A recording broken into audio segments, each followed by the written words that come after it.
dito kay Soraya and Tipachot. And speaking of Tipachot, sinugod nga ito sa ospital. Ngayon lang dahil dehydrated daw siya at kailangan daw magpa-dextrose muna. Balik sa inyo, Noel. Wow, that's news. Kanina minamasahe ulo rito ni Tipachot. So she has left. Yung pinakamalapit na ospital dito would be Cardinal Santos. Napapikit lang tayo na wala na Yun na nga eh. That's why akala ko it was a strategy na hindi pagsisimula hindi si Tipachot sa third set. Yung pala, dinala na sa ospital, dehydrated. So yan ang nadadala sa matagal ka nawala sa eksena. However, her replacement, Sheila Pineda, will score her first point of this third set. Malalim ang bench ni Coach Nes Pamilar, kaya naman di na problema itong Cagayan Valley sa pagkawala ni Tipachot. Alam mo, kailangan pa naka-open spiker. Nandiyan pa naman si Joy Benito. Pilay nga lang si Rosemary Vargas. Kailangan mo ng utility. Nandiyan naman si Lucette Dawis. Diba? Sino pa? Kailangan pa ng setter. Nandiyan pa si Chisayet. Ang lalim. Yan lang naman, di ba? Kailangan niya na sapa dito si Noel Zara. Wag naman. Let's look at our slow motion replay from that running attack from Mike Ortiz, brought to us by Rexona Anti-Perspirant Deodorant. It won't let you down. At kanina pa ito si Micah Ortiz, which gives her very high percentage pagdating sa spiking. Wala pang nakaka-block niya, Noel. Yes. 9-7. Still in favor of Cagayan Valley. Maizo sends it over to Pineda, off the block. Played there by Cases. Dimac going to Caballero. Nice block by Eulalio. One more time around for Judy, and Judy will miss. Hinulang sa mantikilya yung mais. Pwede ba yun? Mahilig ka ba doon? Oo naman, with a little salt. Oo, na mais na may mantikilya. Yung ginagawa nga may mga pilosopo, unsalted butter daw ilalagay. Bakit? Kasi lalagay ko parasin yan. Kainis!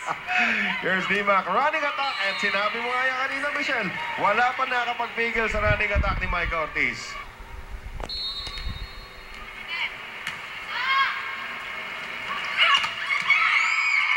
Semana blocks Tabaquero. Tabaquero will try it again, but the set is too near the antenna. At yan tuloy, napuntosan sila ng Air Force.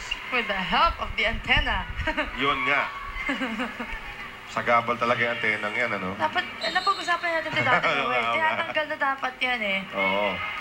Pero wala eh. Kasama talaga yan. Makulay pa, parang pupunta sa barbershop pag nakikita mo yung antenna na yan.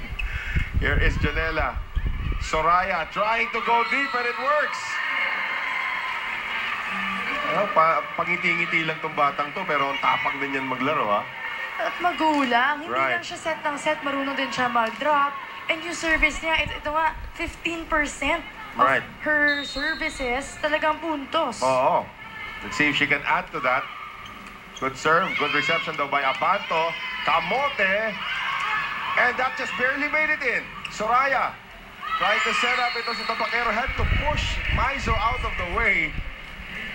Pero hindi nga nakuha ni Tabaquero yun. Cagayan Valley's lead is down to 1. May Casas the official ball of the Shakey's V-League. Wala na si Micah Ortiz sa harapan kasi siya na magsaserve. Nice serve though. Here's Soraya. Maizo dropping it. 12-10. And how many times has she used that in Thailand? Ilang beses naging top scorer of the game dito si Aiza Maizo Pontillas. Here is Tabaquero off the block of De Ramos.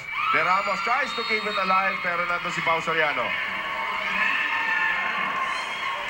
Yung mga USC players natin ngayon, ang gagaling mag-cut shot, mag-drop ball. Ito si Judy Caballero. She's been trying to target that front line and it's been working pero meron din mga errors coming from her side. And dito si Pau Soriano slowly contributing in terms of points na rin para dito sa Cagayan Valley.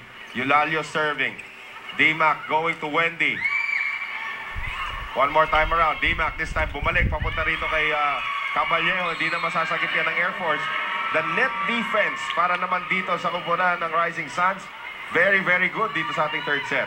Kaya naman, Noel, sila ang tinaguri ang number 1 blocking team dito sa ating V-League Open Conference. And they do it as a group. Itong kupunan ng Cagayan Valley. As ito si Marian Pantino will see her first action of the game. Papalitan muna ito si Caballero na kanina pa inihingal. So, konti pahinga lang muna. Problema kasi pag nasa harapan si Caballero with her center spiker na si De Ramos, sa kanya talaga 80% ng mga bola. Sa kanya talaga binibigay. This time Semana tries it but Aiza Maizo is just too tall. Ngayon, 5 na ang abante ng Cagayan Valley. 15 to 10. Gwyneth Eulalio, the former FEU center.